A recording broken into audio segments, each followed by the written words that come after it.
কেন আমার উপরে রাগ, কেন আমাকে হারাতে চাইছে? বিজেপি আইন করে জমি, মাদ্রাসা, মসজিদ, কবরস্থান কাটতে চাইছে, আর ওই আইনকে আমি কেস করে আটকাচ্ছি। ওই জন্য মোদীর নির্দেশে মমতা আর শুভেন্দু অধিকারী বসে প্ল্যান করে আমাকে হারাবার চেষ্টা করছে। তাহলে আপনার মাদ্রাসা, মসজিদ, ঈদগাহ, কবরস্থান এখন যে সুরক্ষিত আছে, এই নওশাদ সিদ্দিকীর করা মামলার জন্য আমাদের মতো গুটি কয়েক মানুষ মামলা করেছিল বলে এখনো বিজেপি তৈরি করা আইন লাগু করতে পারছে না। তাই আজ তারা গোপনে গোপনে বিজেপি তৃণমূল সেটিং করে নওশাদকে হারাবার জন্য শুভেন্দু অধিকারীর সাথে কথা বলে, হয়তো মমতা ব্যানার্জির সাথে কথা বলে, মোদীর পরামর্শ নিয়ে ভাঙড়ের বিজেপির বিধায়ক প্রার্থীর সাথে গোপনে আলোচনা করছে।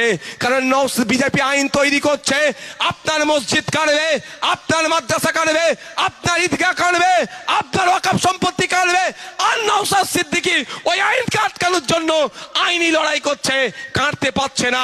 এই জন্য ওদের রাগ হচ্ছে, বিজেপি তৃণমূল মিলে এই আমাকে হারাবার চক্রান্ত করছে। সেই নওশাদ সিদ্দিকীকে হারানোর জন্য নটোরিয়াস ক্রিমিনাল বিজেপির প্রার্থীর সাথে গোপনে আতাত করেছিল। ছবি এখন পাবলিক হয়ে গেছে বলে কি বলছে?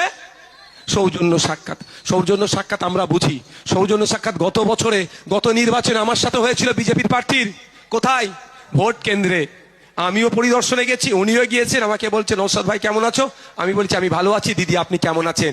কারোর ঘরের মধ্যে ঢুকে দরজা দিয়ে গুজগুজ ফুসফুস করিনি অন্যকে হারাবার জন্য। বুঝতে পারছেন কেন আমার উপরে রাগ, কেন আমাকে হারাতে চাইছে? বিজেপি আইন করে জমি, মাদ্রাসা, মসজিদ, কবরস্থান কাটতে চাইছে, আর ওই আইনকে আমি কেস করে আটকাচ্ছি। ওই জন্য মোদীর নির্দেশে মমতা আর শুভেন্দু অধিকারী বসে প্ল্যান করে আমাকে হারাবার চেষ্টা করছে। তাহলে ভাঙড়ের এই আলাকুলিয়ার, ভাঙড় ভোগালী একের মানুষের জবাব দেবে তো নাকি? আমাকে কেন হারাতে চাইছে?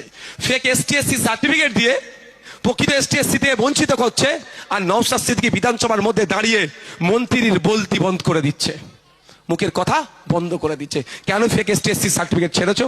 তাই এরা মোদী মমতা মিলে আমাকে হারাবার চক্রান্ত করছে। খবর আছে।